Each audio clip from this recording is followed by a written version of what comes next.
Excuse me? Kimberly's fingers twitched, the end call button seeming like a lifeline. She clenched her jaw, her eyes narrowing, fighting the urge to hang up and escape Angelica's sharp tongue. Door slammed through them. I just spoke to the woman who claims she knows about your husband's infidelities. Angelica went on, her tone laced with disgust. Door slammed through them. Also, seriously, Kimberly, what kind of woman listens to a voice try to destroy her marriage for 2 years without confronting the man? Kimberly froze. There was so much to unpack in Angelica's words. How and why did Angelica accept a call meant for her? And why hadn't I confronted Gregory sooner? The thought of punching him in the face had crossed her mind, but the reality of it was another story. I don't know what to say to that. Kimberly replied after the silence between them stretched long. Door slammed through them. I can help with that too. Angelica's voice dripped with sarcasm. Door slammed through them. You say, Angelica, I have no common sense and need your expertise in helping me plan a dinner date with my husband because I have a lot of words to say to him. Kimberly regretted answering the phone. Angelica's voice, relentless in its truth, grated on her nerves.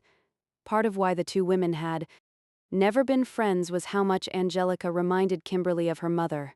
Her world wasn't big enough for two domineering women battling over who could tell Kimberly how. She'd messed things up. What would you have done? Kimberly's voice, sharp and defensive, betrayed her irritation. She hated giving Angelica the satisfaction of knowing she was getting under her skin, but her curiosity won out, as it always seemed to do. Door slammed through them. I wouldn't have waited 2 damn years. Angelica responded without hesitation. Door slammed through them. I mean, I know we aren't friends, but I'd have totally followed him around at night to uncover the truth. You could have at least asked if I saw anything suspicious at the office. I work one door down from your husband. The thought of Kimberly and Angelica snooping around behind Gregory's back made her laugh, despite the tension in her chest. This whole situation is insane. If the roles were reversed and someone called you about Michael, how would you have handled it? Kimberly had to know, though she couldn't match Angelica's boldness. Hearing how another woman would have dealt with this mess might give her some clarity. Angelica didn't hesitate. Door slammed through them. Well, I'm not as nice as you. After the first phone call, I would have burned everything Michael owned on the front lawn while roasting marshmallows in nothing but his favorite tie and my best high heels. I'd want him to see what he threw away. Kimberly inhaled too quickly and choked on her own breath. She couldn't even imagine doing something like that, not to Gregory. You'd really do that? She asked, half laughing, half shocked. Door slammed through them.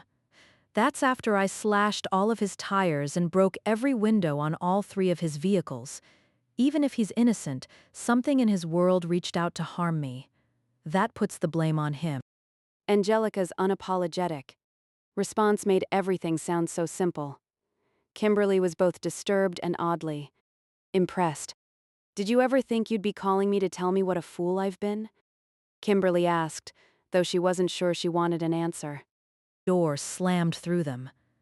I've wanted to make this call for years, but you've never done something as epically stupid as letting a viper into your marriage. Angelica's bored tone only fueled Kimberly's rising temper. With her eyes closed, Kimberly pinched the bridge of her nose. You make it so hard to like you. Door slammed through them. Wow, honesty. For the first time since I've known you. Tell me more. Angelica's voice shifted, a little too amused. You're a bully. Kimberly shot back, surprising herself with the honesty. If someone has an idea that differs from yours, you browbeat them until they agree with you. Everything dissolves into a debate when you're involved. Door slammed through them. I'm a lawyer. That's my literal job description. Did you call me just to ask me if I'd lost my mind? Kimberly's patience was wearing thin and she fought the urge to hang up. Door slammed through them. I meant to invite you to lunch, honestly. You're just so prickly all the time, I can't help myself. Angelica's tone softened, like she was trying to make peace in her own way. Kimberly's heart sank. She could feel how far she had fallen, and the pain of it hit her. Unexpectedly, she took a deep breath and her voice softened. Sushi? She asked, trying to focus on something simple, something that could break the tension. Door slammed through them. Even better. Angelica replied. Door slammed through them. Let's go get pho soup at the local Vietnamese place. They don't mind if you sit at their table for an extended period, and you'll be spilling your guts before we plan the perfect date for you and Gregory. I'll text you the address. Be there in an hour. Before Kimberly could respond, Angelica ended the call. Kimberly stared at the phone in her hand, a chill running down her spine, wondering what she had just agreed to. The sudden silence of the phone felt heavier than Angelica's sharp tongue, a reminder of the unpredictable path she was now on.